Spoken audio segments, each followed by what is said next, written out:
Right. But so I think from the get-go, it's really important to put emphasis for both consumers and manufacturers to try to make things out of fabrics that will decompose. Try to use natural fabrics whenever possible. There are things we can Yeah. do that are more environmentally friendly. And I think as consumers, we have an obligation to that's the way we tell companies what we want, is what we spend our money on. Anytime you have an option where there's, two cute things and you're thinking about one of them, just check. Like, you Hmm. can make simple choices. You don't have to go whole hog. You can start making little changes that will add up to big changes. There's a clear hierarchy when it comes to the environmental impact of your purchasing decisions. And at the top of that is just not buying, not consuming more, using what you already have. Now, if you are to buy something, buying something secondhand is always going to be a more environmentally friendly option than buying something brand new. According to the resale report by ThredUp, secondhand clothing sales are set to double by 2027, and anticipated 10% of global fashion sales are set to be within this secondhand segment. And that's growing 3 times faster than traditional retail. Secondhand has had an extremely great decade in terms of the cultural change towards it. Back in the day, it had a bit of a connotation towards it. It was segmented to only certain types of people, but now it's becoming trendy and acceptable, whereas beforehand it wasn't. Seeing the numbers behind secondhand's growth, big brands are actually taking note and introducing their own resale program into their main distribution channels. Companies like Patagonia, North Face, Diesel, and so many more are integrating this into their own e-commerce and retail platforms because they're seeing the demand for secondhand, for vintage, as well as the ability to improve their sustainability standings through a resale component. Simply put, buying secondhand is a more responsible purchase decision because you're not putting more demand on new manufacturing, resource extraction, and are actually extending the life of a garment that may have otherwise gone to landfill. Let alone the character and the uniqueness of those secondhand clothes give the wearer, improving the sentimental value that garment has. So we've gone from fiber to manufacturing to brand, and now the garment's in the hand of the consumer. They wear it a few times, but trends change. The person loses weight. They just want to refresh their wardrobe, right? All inevitable variables when it comes to clothing ownership. But what happens now? What can the consumers do to extend the life of their garments and keep clothing in circulation? How can consumers also find new clothes that matches those new trends, their new body type, and the new styles that they want to embody? Secondhand clothing, thrifting, consignment, whatever you want to call it, is a growing business and suffices those variables. It's a great way for both brands and consumers to reduce their impact by keeping clothes in circulation and extending the life of those garments. Carrie Peterson is the founder of Beacon's Closet. It's a secondhand clothing shop based here in New York City. They buy, sell, and trade clothing from the community, resulting in an engaging and lively retail environment. They have 4 stores in New York City. Anyone who is into secondhand shopping in New York has a few pieces purchased from Beacon's Closet. In this conversation, we really get to hear the story of an entrepreneur who took a very risky leap to grow a successful business, whose inherent business model is environmentally responsible, who takes care of her people and her employees. We talk the growth of secondhand, the ups and downs of retail, and the importance of community in all of this. Well, Carrie, thank you so much for joining the Growing Green Ventures podcast. I'm really, really excited to have you on this call and this chat today. But before we start, I'd love to just give our listeners an overview of really who you are and your background and how you got into the world of secondhand retail in the first place. Well, thank you for having me and for the interest. So, I guess I never really knew what I was going to do as an adult. Mm-hmm. So I did go to college in Tucson, Arizona, and I was working at a clothing store like Beacon's Closet, secondhand, while I was in college. But then I thought I would move on to a real job in journalism or something else, even though I've never dedicated myself to any pursuits that were journalistic or, on the school paper or had a zine or anything like that. So, Sure. getting out into the real world when I was about 22, I graduated from college and then went on some road trips and tried to figure out what it was, where I wanted to be, and what it was I wanted to do. And ultimately, I had a bunch of different crappy office jobs that paid nothing, were really long hours. Hmm. I remember waiting on the subway platform at DeKalb, and the train was not coming, as sometimes it doesn't, and the people Yeah, were just like piling in and piling in, and it was standing room only. I think all people in New York probably can relate to what that feels like. totally. Um, and so I just like tears started welling up, and I'm like, this is not, I can't do this. Yeah. So I just left the subway, um, went back to my apartment where I had a couple of roommates and decided to go to the Barnes and Noble at Union Square. That's like the one staple, even though it's a chain that has been in New York for decades. Yeah. So I just got a couple of books about how to start a business, um, and read them. Went against some of the advice because I didn't have any capital, um, and took some cash out from my credit cards at high interest. Wow. And then didn't buy the books, just put them back and took notes Yeah. and just kind of navigated one day at a time through Yeah. what starting the process would be like. Hmm. Um, and that, I started it with $15,000 and a storefront that I had lived in the back of. Hmm. And I'm like, I have to make $40 a day to make this work. And I Okay. thought I can do that Hell because yeah. rent, my home rent, my store rent, and I was single at the time, so it was just me, no obligations, and Yeah. I figured if I go bankrupt, who cares? Like, Right. I don't want to go bankrupt, but I had nobody relying on me at Yeah. that point, so yeah, It right time, right. definitely, exactly. There's that freedom, and this isn't to discourage anyone, but there's that freedom of action that comes when you're, young and single, and you don't have these types of obligations, that you can take these types of risks, which is what you did. And it sounds like you did so in a very scrappy way, which is the entrepreneur's way, right? So that's kudos It's to you the on only that way one. I could, Yeah. so yeah, that's what I did. And I figured, if it doesn't work out, I'll just Yeah. move to a cheaper city and, try to enjoy my life with I don't know what kind of job I was going to look for, but Yeah. Well, what drew you to clothes and fashion? I mean, you went from this sort of hoping to go into sort of journalism and this type of work to now moving into sort of retail and clothing as the main part of your business. What drew you to that space? Were you always into fashion, always into clothes?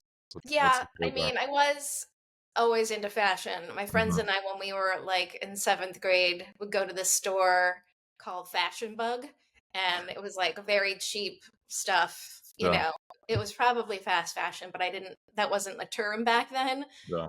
It did exist, but it wasn't something that I thought about or really cared about because I didn't have, money. And then we would go to thrift stores. Hmm. And thrift stores were always the best because you didn't know what you were going to get. The variety in a thrift store is way different than what you get you get trends or recent trends in a retail shop. So Hmm. yeah, I always did like fashion. I just never thought that it would be sort of central to what I would be doing for a job. Hmm. And I think I have pretty bad ADD. And so anything that takes a significant amount of concentration for extended periods of time, and patience. I mean, in a way, you could say that I have that with this business, but journalism and writing is a whole different animal. And Yeah, I was unmedicated and like not diagnosed. So I just didn't know. I'm like, I can't read this. Like, I can't do this. So yeah. yeah. That's what happened. Gotcha. And then Gotcha. clothes were just sort of like, it was a fun job that I had in college. And so I thought, what can I do for a living while I'm in New York? I worked at a translation company right before I opened this Yeah. store, working 12 hours a day on average, sometimes 14, um, and making no money. And so I was just like, what can I do? What can I monetize in my life? And I had a really great friend who was like, there's nothing like these people. I would look around at other people sort of my age or people who would be running businesses in New York. I'm like, what do they have that I don't have? And I couldn't really, I couldn't really say I couldn't do this. Like I could probably do this, And Mhm. so, like I said, it was really um high risk for my credit score, but low risk for me personally. So, Sure. um, yeah. I love that. Yeah, high risk for your credit score, low risk for you personally. I think that's a great that's a great way of looking at it. For my future Right. self. Yeah, exactly. I But mean, the way have I was you feeling, yeah, I didn't think there would be like a future self for much longer if I had to keep going to an office. I resonate with that. I Yeah. resonate with that. You took this leap of faith, but has the idea of entrepreneurship always been something that you, or starting something of your own, something that you always wanted to do? Were your parents entrepreneurs? Where do you think that bug kind of came from? So, it was never something, I just kind of thought something would fall into my lap. I don't Mm, know why I thought that. White privilege, maybe, but I was like, uh, I don't know. The reality that I would like actually have to support myself didn't really hit me until my senior year in college. I mhm, don't know why. My parents were divorced, mm, and my mom had two jobs. And I worked while I was in college, so it wasn't like I don't know. Anyway, it was just like sort of a reality check for me, and mhm, so my but I'd never thought, oh, I'm going to open my own business because I didn't know how to do that. I got my degree in English literature and composition, and I had a minor in Spanish. Uh, so yeah, my dad though did own his own business and run his own business successfully for years and years, and then before that, his father was a painter, an artist, like a illustrator, and didn't necessarily work for himself, but worked within a family. mm. Um, Yeah, so I mean, it's kind of there, but I think I'm the only one currently in the family that owns their own business. Yeah. Gotcha, gotcha. Well, it's always interesting to see sort of where these things start from, and especially when it comes to our work, it's something that um, we are products of our environment, and the work that we see our parents engage in, the risks that they take, and the like, has a direct impact on our current state. And so it's always interesting to see how close or how far you fall from the tree, right? In a way, and so to speak. Um, but Carrie, what about sustainability? Is that something that you've always been interested in as well? Has the environment or social causes been something a top priority for you? Um, how is that Yeah, sort of component I of it mean, been? I wouldn't say that I'm an activist, but Mhm, in a way, yes, I have always been um engaged by injustices mm, and um will, I'm an introvert and I'm a homebody. So I do things from home like dear senator, things like that. yeah, But um and I did go on a few marches in the past 5 years or 8 years. How long has it been? Because there have been things that have been so troubling that they require a voice. But sustainability, absolutely. I don't think that's ever like gotten me out of my seat because it's such a systemic issue, and I think that it's largely placed on the burden of it is placed on consumers and the Mhm, general population when it really needs to be um, turned on its head. And I think the primary polluters are larger corporations with no moral compass. And we need some kind of regulations there. And that's an area where I feel like, I can write to my senator or, Mhm.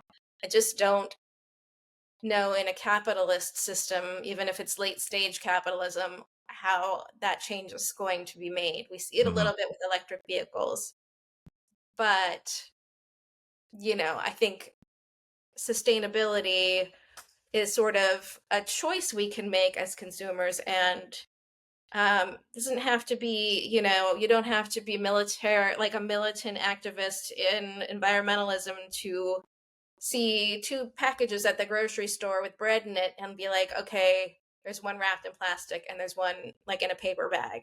Yeah.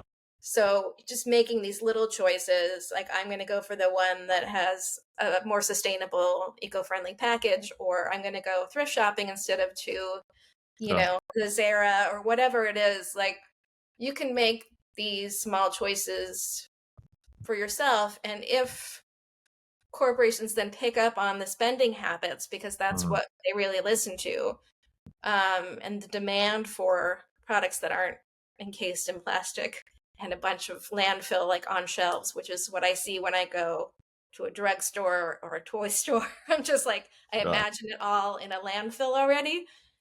And That's that's not the to truth. say, yeah, and like That's the truth. I don't have a plastic free home, but when I have a choice to buy something that is Mhm. not plastic, I will always make that choice. Absolutely. So, and Yeah. we even had plastic bags up until maybe 15 years ago Mhm. for beacons because they were just cheaper.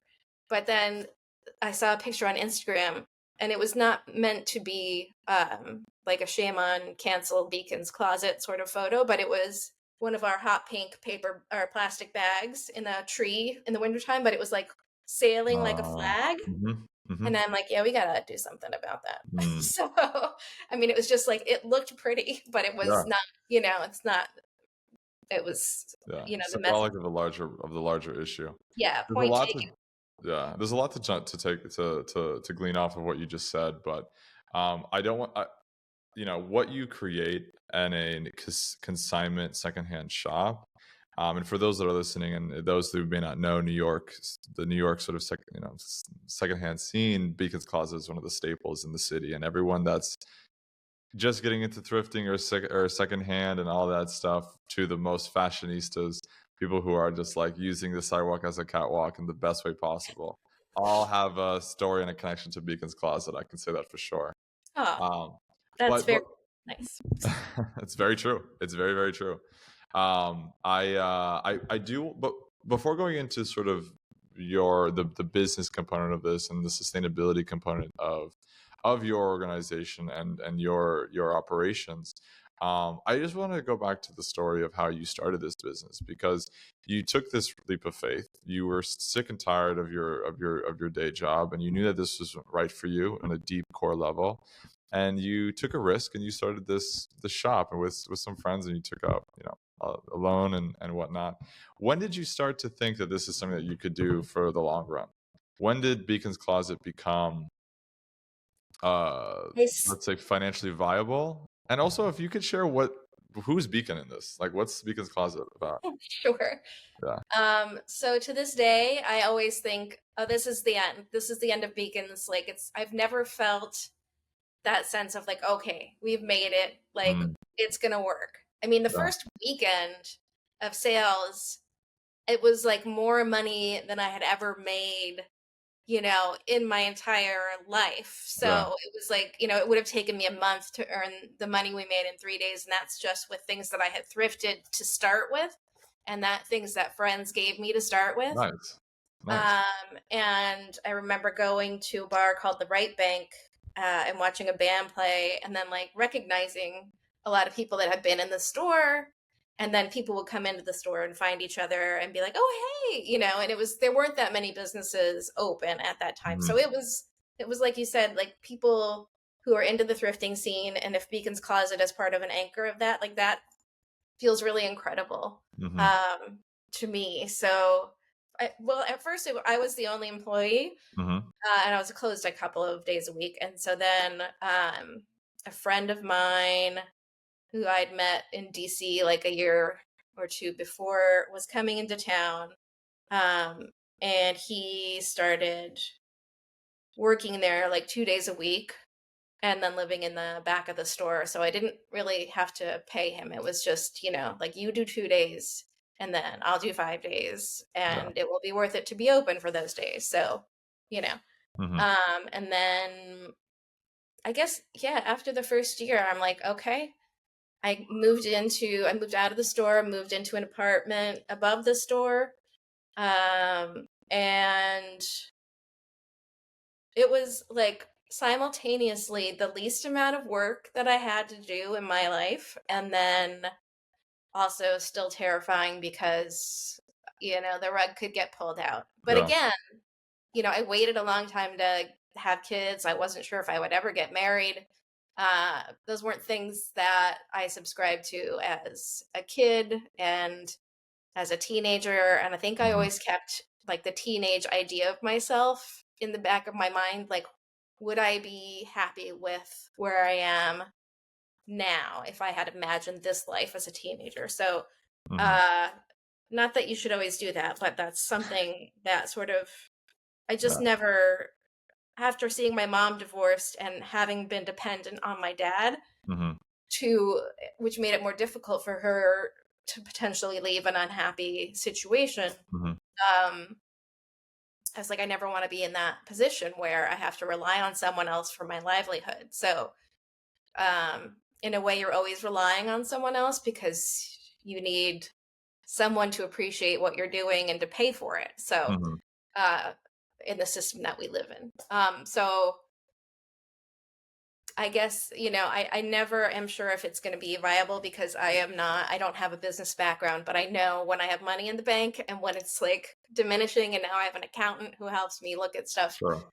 Um, and yeah, so I don't have like analysts looking at the data and all. No, It's still a very small operation.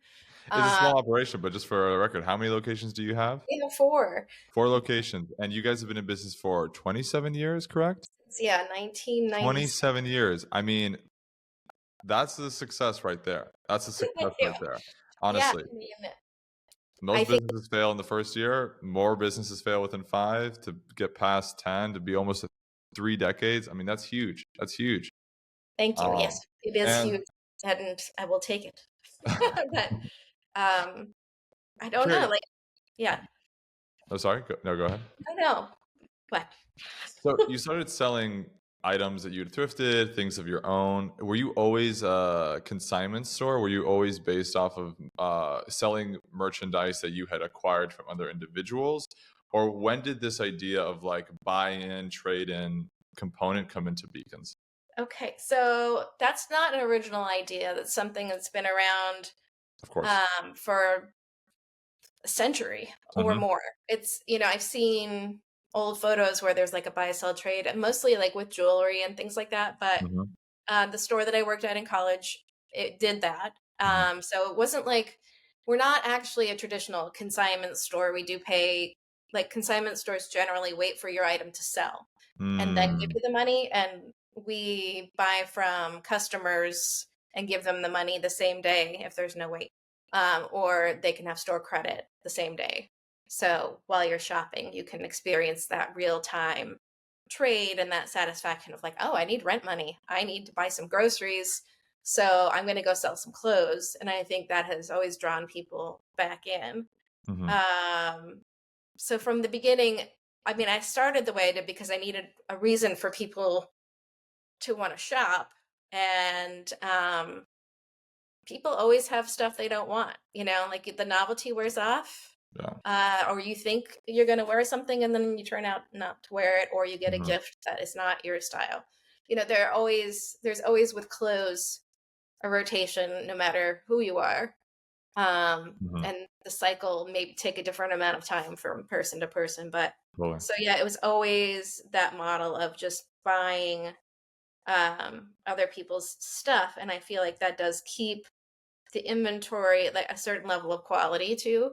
Hmm. Um, if you've ever been to like a friend's clothing swap, I don't know, like it's when it's somebody else's stuff, and you all like we're in an area in New York where a lot of people have vision and style and creativity, and they look at something and they're like, cool, I can work this into my wardrobe, or I've been looking for something like this. But it's kind of like peers shopping each other's closets. So, Hmm. you know, in a way, I'm just like a middleman. So, A facilitator, a it's bridge connector of a sorts, bridge maybe. connector, yes. Yeah. So, and as far as the baby head, I Yeah. mentioned that I was not interested in having kids for most of my life. And so I thought this will be my baby. And I thought at that time, if I had had a baby, I would name it Beacon, which would have been unfortunate for the baby. But but it worked for the store, Yeah. and so I took the. Do you know Junior's Cafe? Like it's a Yeah. diner Yeah. on Of Flatbush. course. It's Yeah. been Yeah. there forever. So my roommate's boyfriend at the time was a graphic designer, and he took my friend's glasses and scanned them like in an actual physical scanner. And I showed him the Junior's napkin. I'm like, I kind of wanted to have this feel, like this vibe, because Uh-huh. there's like a little chef in a hat. It was, Hmm. it was like a line drawing of a chef, Hmm. basically. So he did a line drawing. I gave him a photo of a baby to turn into a line drawing, and then originally we thought about having a cigarette in his mouth, but that didn't feel quite right. Cancer, and so, um, That thing. so Yeah. he Of came up with course. the idea of putting the glasses on the Yeah. baby, and it just looked great. So we just kept it Yeah. at that, That's and perfect. I'm so glad you. the baby is the baby that I thought I was never going to have. Good. Good. Good. I'm glad you didn't put a cigarette on the baby's mouth. I think that No, was a me good too. That would have decision. been dorky, but Yeah. Well, Carrie, on that note, I mean, even you called me out on something that I think is a really important nuance of this whole segment of the fashion supply chain, which is the retail component. And there is a difference between consignment, thrifting, secondhand, all these different terms that relate to the secondhand purchasing of clothing. I'd love to know if you have a strict definition of like, or does it irk you when people say I thrifted something when it was like purchased at a real consignment store, or the no. difference between a Beacons versus a Goodwill versus No, I mean, I can, like, when I was initially, when we started and there were yellow pages, Hmm. I had to sort of define what we were. And I didn't, like, I liked just using the word thrifting because it is sort of a catch all. And Hmm. I am not too particular about, as long as I understand where it's coming from, the intent, I guess. Hmm. I'm not, nitpicky about what people necessarily will call it, except for when, to me, consignment um, feels more uh, antiquated in some ways, even though there are still models that do consignment. Hmm. And since we're doing a longer interview, I figured I might as well mention that when I think of consignment, I think, things are sitting around for a while until, you get that price that you want for your thing. Hmm. Um, and this is more like it does give you the sort of gratification of fast fashion without having to participate in all of the ugly parts of fast fashion. So Hmm. it's like, I can turn my wardrobe over cheaply and, you know, always have a revolving, set of things to wear. Uh, and, a consignment store feels like these things are very precious. Uh, Hmm. and, look Yeah. at this little Yeah. individual thing. And so that's why I kind of do like the word thrifting, thrift store, even though by strict definition, I believe a thrift store is usually run by a nonprofit that then Hmm. donates the proceeds to their cause. So we Hmm. couldn't really do that either. So it's, secondhand is kind of what we, now people say pre-loved, uh, whatever, used, Yeah. whatever. So semantics, I don't care. That's fair. No, that's fair enough. But I think But it's an interesting, but it's a good point about consignment. I'm sorry that I use the term consignment beforehand, No, because there is definitely that connotation of like this is like, exclusively like an old luxury type of business, let's say, or that's what the type of stuff that they sell. But obviously, like I've done this myself. I go through whenever I'm like, every other season, I'm like, all right, time to refresh things out. I take a bag, I put all my stuff in, and I go to the Beacons and right next to McCarran Park, and I see what I can get rid of, and then go to the next spot.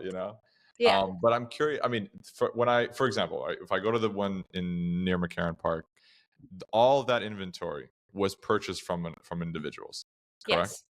Why did you, in the beginning though, you were able to take your own stuff, or you were able to thrift things on your own? When did it switch to fully being this sort of buy model from consumers, and how does that impact your business, if you can share any details on the numbers behind that type of model, as compared to other thrift stores that do buy used clothes in bulk from a importer or distributor or whatnot? That would be very interesting to hear your take on that. Sure. So I think after the first week, uh, we sold out of all the things that I had thrifted. Yeah, But like we had 9 racks. It was very small. It was a yeah. 900 square foot store. And it was always the intention to just start buying things from people, buying Mhm, inventory, because that's the model that I was familiar with from working mhm, in a place like that in Tucson. And I knew that it worked. So, um, and then if you're buying bulk from someone, you're inevitably going to get a lot of pieces that have been rejected by other consumers. mhm, Like, we are trying to buy things that are unique, that are still wearable, that are on trend, that are in demand, classic or vintage, have some quality behind them that is appealing to a consumer, even if it's torn. We don't rule that out. It's just, can it be repaired? Does it have some sort of value to someone?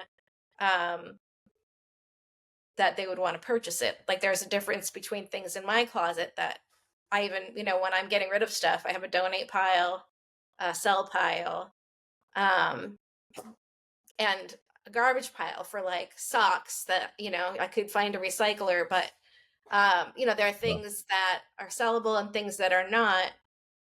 So we like when you're buying in bulk, and you're not making those personal selections, nothing is really edited. So that requires mhm, more sort of sifting through a non curated selection of things that may or may not have value to a shopper.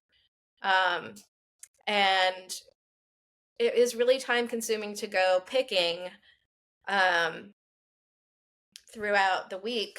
Like, I wanted to be a store that had regular hours too, because nothing got my goat more than like showing up at a place like on a Tuesday or a Wednesday, and it's not open and there's like a note on the door.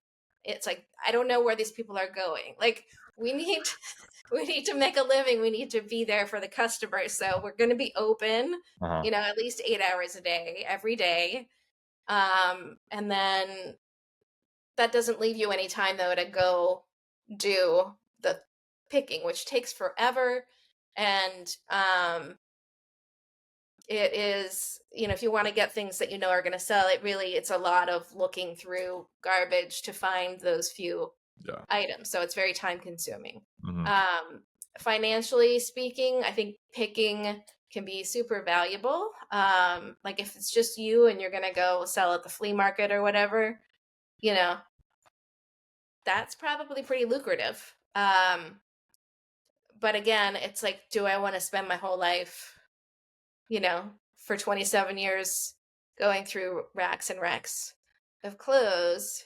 I mean, in a way, we're still going through lots and lots of clothes, yeah, but I can hire people to help me do that more easily than I can, send a squad of people out to go thrifting and picking and, mhm, for things that would sell out. Like, a lot of times when in the busier seasons, the problem that we have is that the inventory gets wiped out because people are just like in the mode fall up through Christmas, and then like the first week of January, people have Christmas money or things they want to get rid of that they don't like, so that they got as gifts or whatever.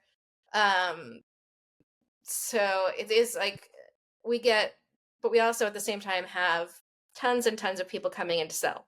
So we'll Mhm. have, bags and bags to go through and it can get backed up. So it's just like a matter of Mm, going through and sort of editing what we think is going to sell depending on our mhm, inventory levels. And we do pay 30% cash or 55% in store credit of the price tag that we put on the item.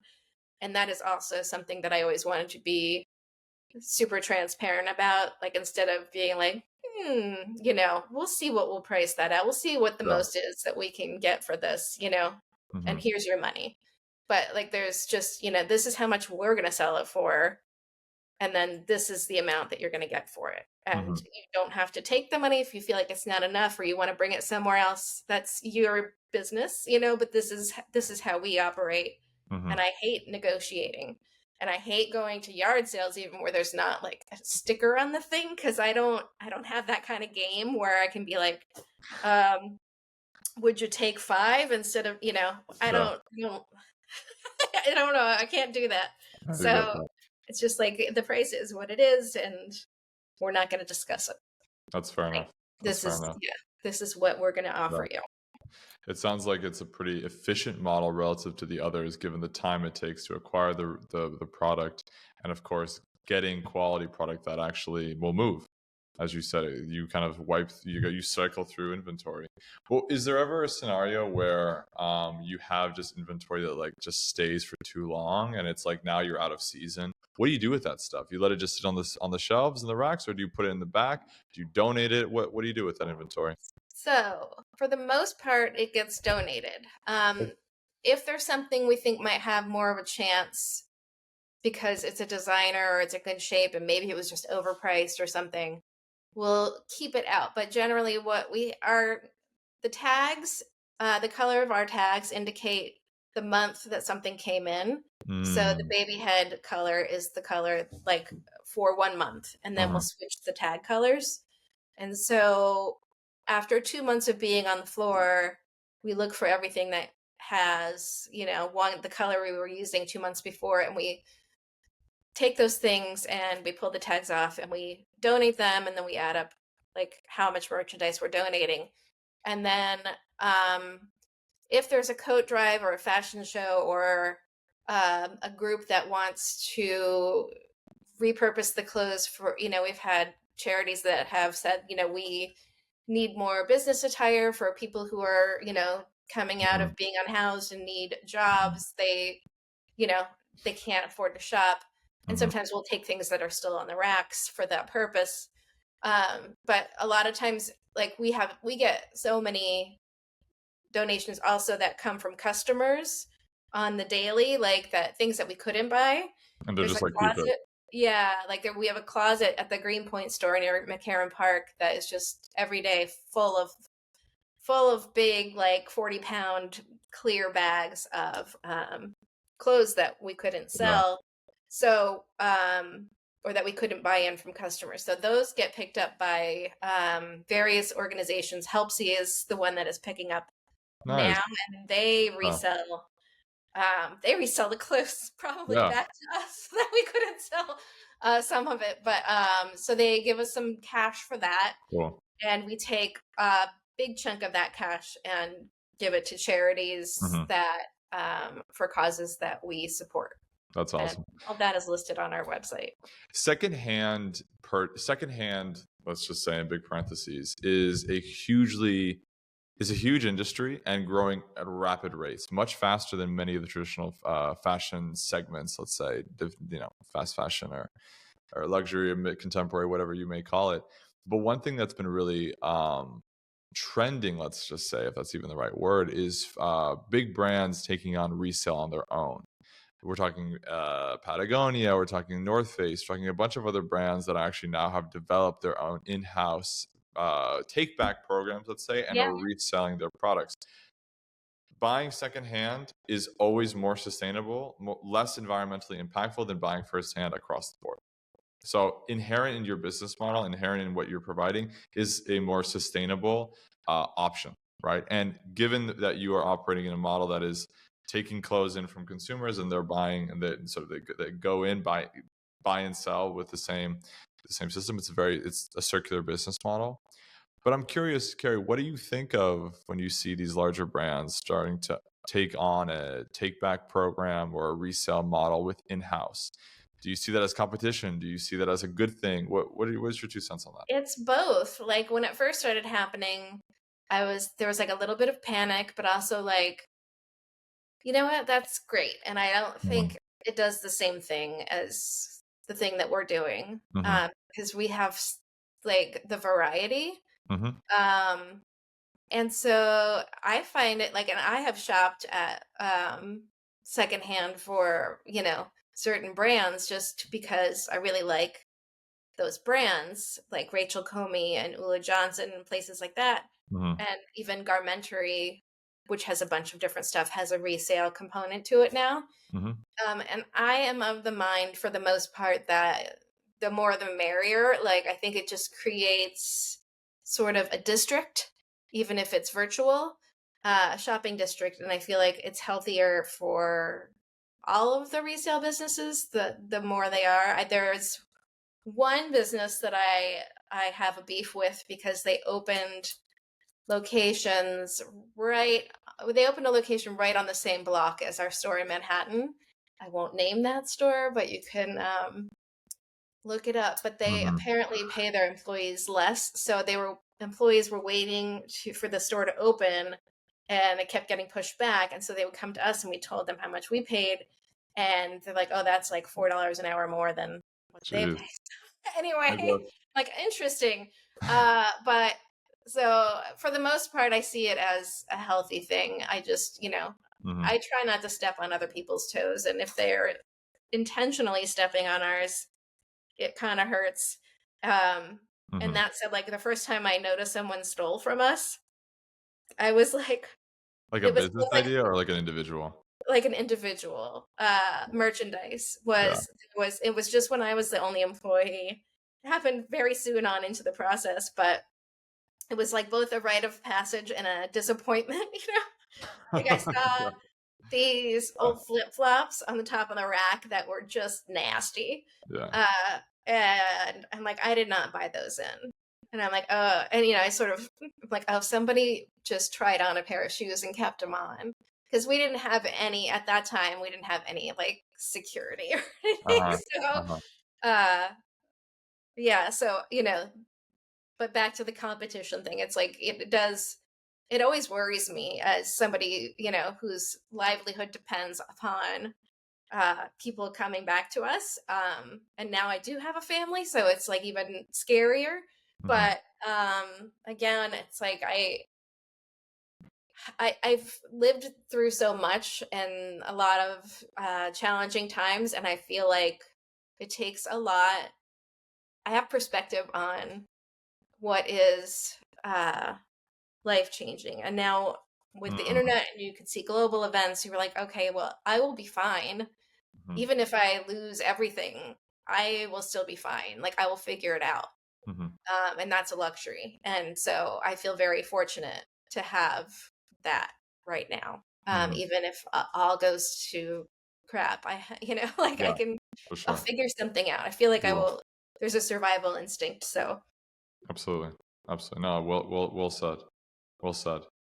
Um, as someone who has been in this sector for so long, you've kind of become uh, let me rephrase that. You've been doing this for 27 years, so you know a thing or two about clothes, you know a thing or two about resale and retail and all that. Like, but one thing that is obviously problematic with this industry at large is the rise of, I don't want to just even call it just fast fashion, because I think that sometimes it gets a bit, that term gets blown up and misused. And you know contemporary brands are still problematic as well. Luxury brands are still problematic as well. It's not just the fast fashion, even though that is a big, there are unique components to it that are really yeah, great. Have you seen the reduction of quality of clothes over the last 3 decades? that's always been an interesting dilemma, because Hmm. I've heard about the decline of quality in clothes, Hmm. and yet at the same time, as a as a consumer, I like a pair of Levi's, that was, $60 on sale will outlast some of the other fancier brands that I have. So I don't know that, like I think a big the biggest thing that I see is the cheaper fabrics and like the fabric blends and the synthetic blends. Mm-hmm. That is usually more the problem with the fast fashion. And that is where I do see uh quality issues, and it's Mm-hmm. more with just how they wear, and then what can you do with those fabrics once they have reached their limit as far as what they can do. Mm-hmm. Um, because you can't recycle so easily a blend of Totally. acrylic with cotton. It's like, okay, great, you have some cotton in there. Mm-hmm. But We can't separate them like that. no, you can't. Like, what are you going to do with that? So, um, as far as the quality issue goes, I'm on the fence about a decline in quality because I feel like as long as I've been doing this, there have been cheap clothes available. Mm-hmm. So I haven't really seen a shift toward less quality. There's just too much. Like, Yeah. it's just like we don't need to make a single new piece of clothing ever again. Like, there's Mm-hmm. enough clothing in the world. Beaches littered with clothing. There, like globally, clothing everywhere. It's just garbage. So, like, Mm-hmm. just if there was a way we could slow down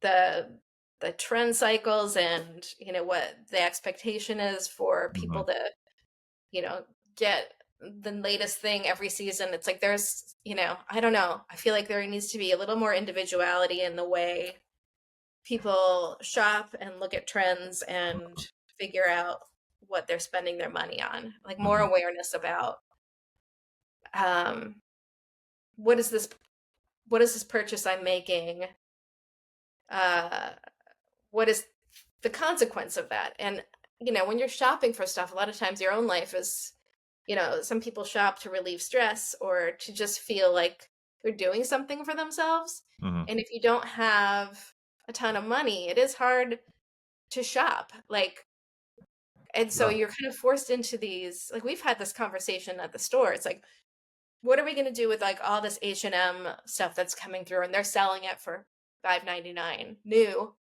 Like, we can't compete with that. Like, do we just pass on it and then it goes into donation? And so we have decided that, no, if there's a demand for it, we'll still buy it. And we'll just price it we'll just price it for whatever, like the cheapest price point that we have. And then at least it gets another life, and it also allows people from all income levels to come into the store and sell their stuff. Like, I don't want to exclude anybody because they have stuff like that in their Mm-hmm. bags. It's like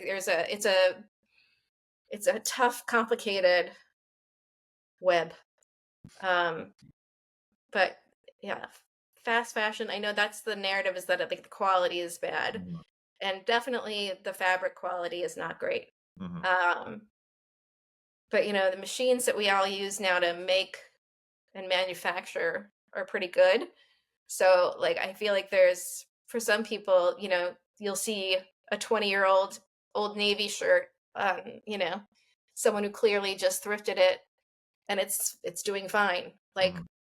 the problem is really how it's made. Mm-hmm. Um both with the labor and the um synthetic fabrics. Absolutely. I mean, I don't think we touch enough on the labor component of this industry's negative impact, 'cause it's so It's far very. away and it's so distant from our consumers. But obviously, that's a huge component of this as well. And I think the countless examples of where there's that problem. But opposite to the decline in quality of, or perceived decline in quality of a lot of this sector's product.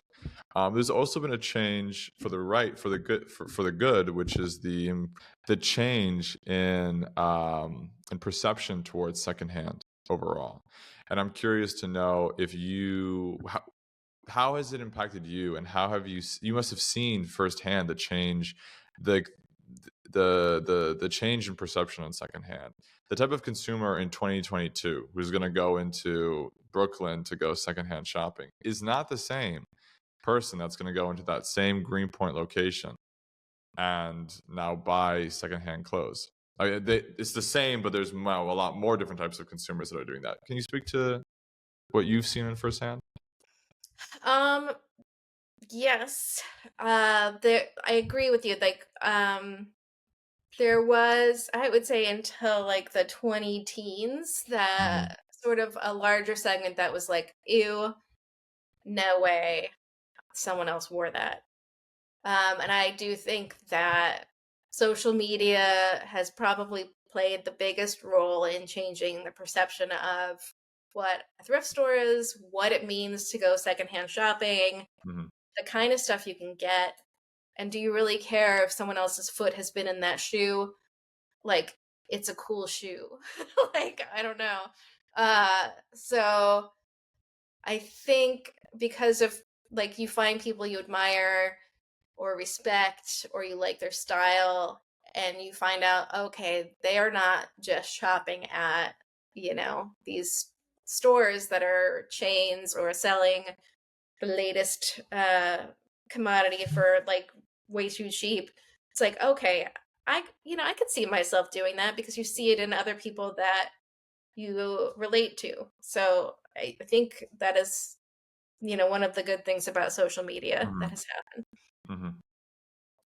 Going back to something that you mentioned before, you talked about the reduction of single-use plastic as an individual, but also as a business, and to help others reduce their environmental impact. Your business model is circular in nature, right? And there's a lot of pros to this, to your segment.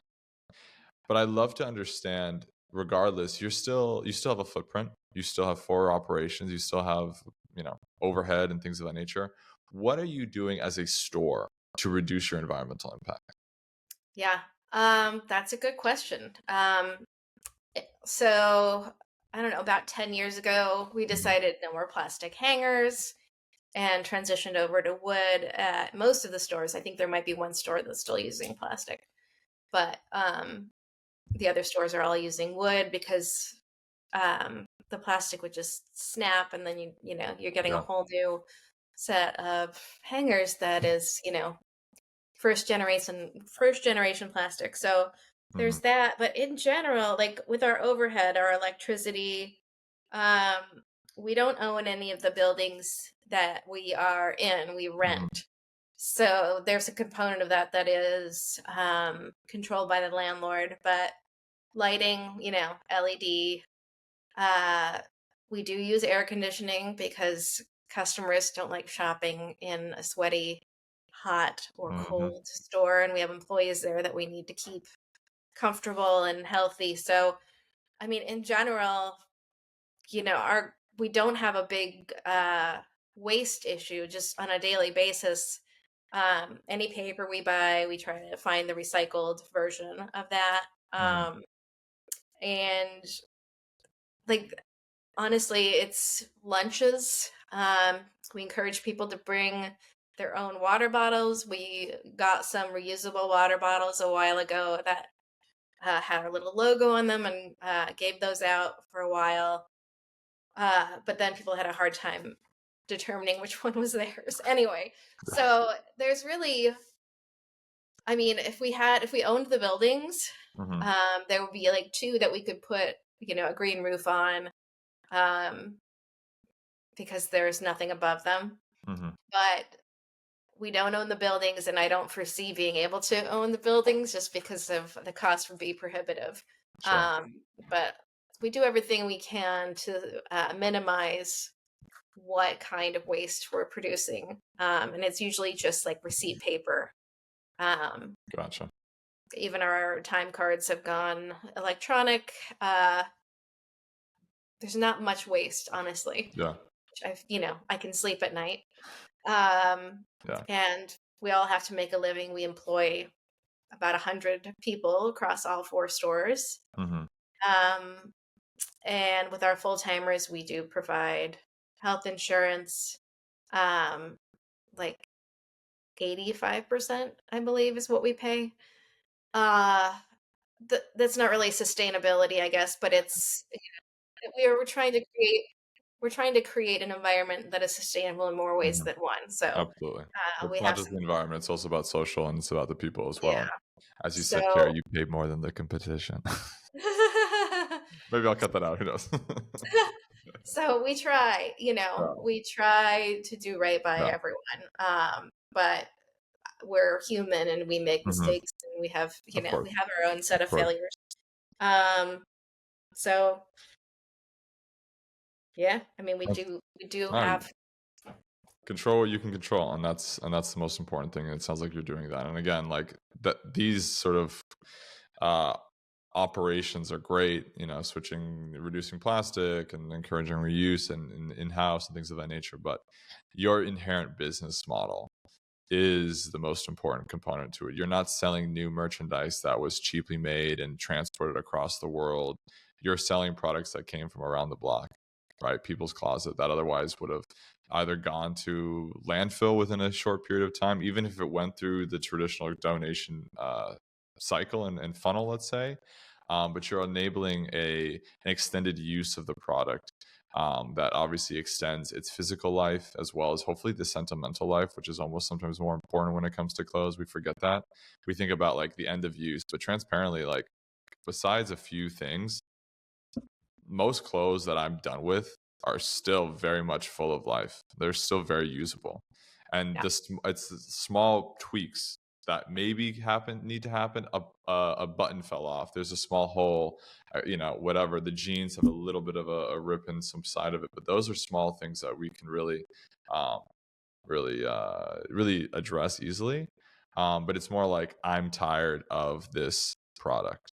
Or in the case of some of us, myself included, maybe I've gained a few pounds and I can't wear it anymore, and so I just can't fit.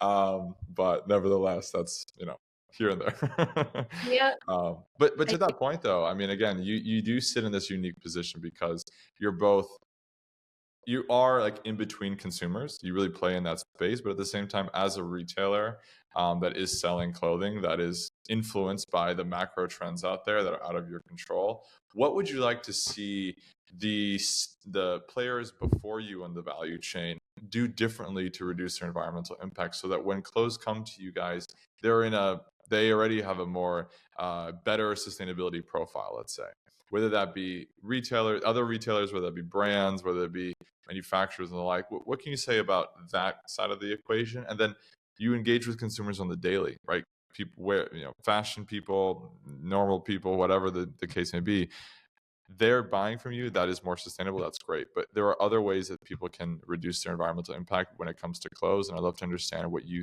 would like to see more consumers do. sure. Okay, so to address the brand question Hmm. first, I don't know their business model, but I do feel like this is the case with any choice that a consumer makes. So I'm going to sort of merge these Sure. two questions Yeah. because it's a double-edged sword. You've got the manufacturers and designers trying to predict what it is that we want as consumers. Mhm. Um, they also have a staff and they need to make a living depending on how big of a company they are and if they're owned by another conglomerate.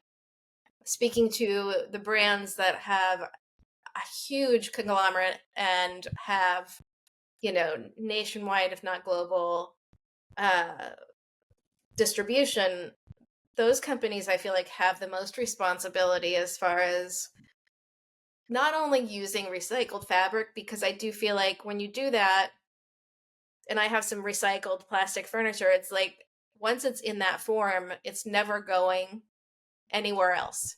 It's going to be there. It's still going to exist on the planet. It's not going to decompose. It's going to just exist in its form.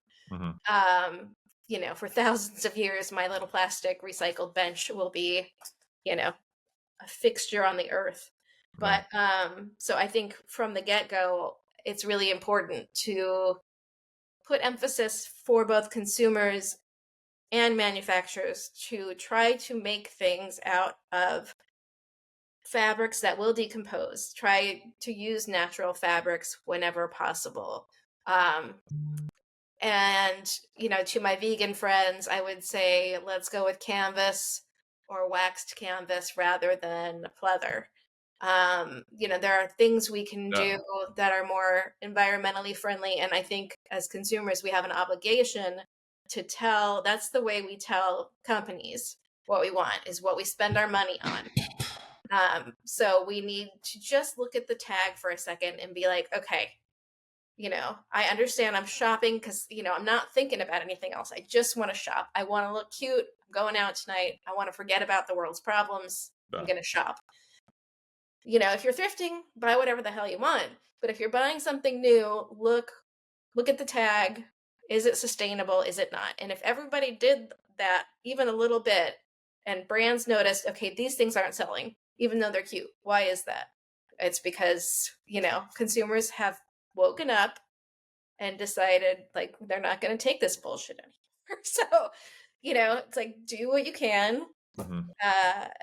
Anytime you have an option where there's, two cute things and you're thinking about one of them, just check. Like you can make simple choices. You don't have to go whole hog. You can start making little changes that will add up to big changes later. And this is what is, like we haven't always failed the environment. We have like the levels of pollution in the 70s in the air. The air quality has improved so much because of these little changes, incremental, that we've made. But the demand has Good to be, legislation. yeah. So the demand has to be there for companies, for it to make sense for companies.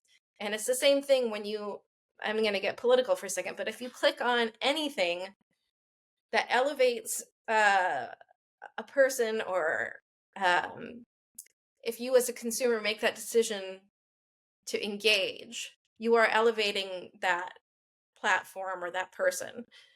So resist the temptation to look at the thing that is harming your environment and your society. So merged. Touche. No, fair enough.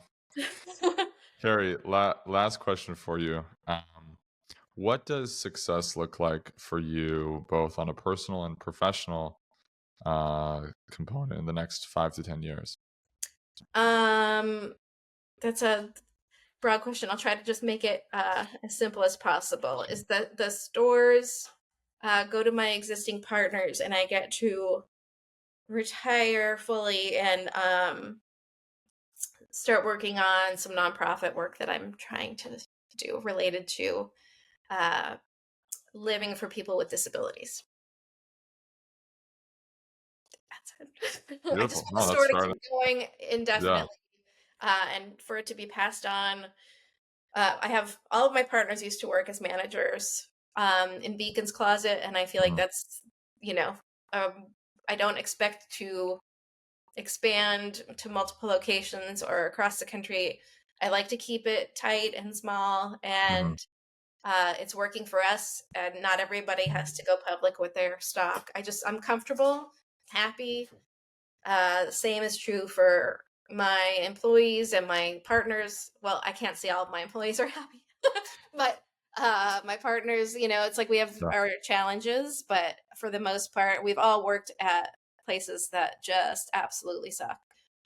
So we appreciate what we have, and we'd like to keep it going. So success in 5 years looks like we get to keep it going. And for me personally, it's, I get to sort of move away more from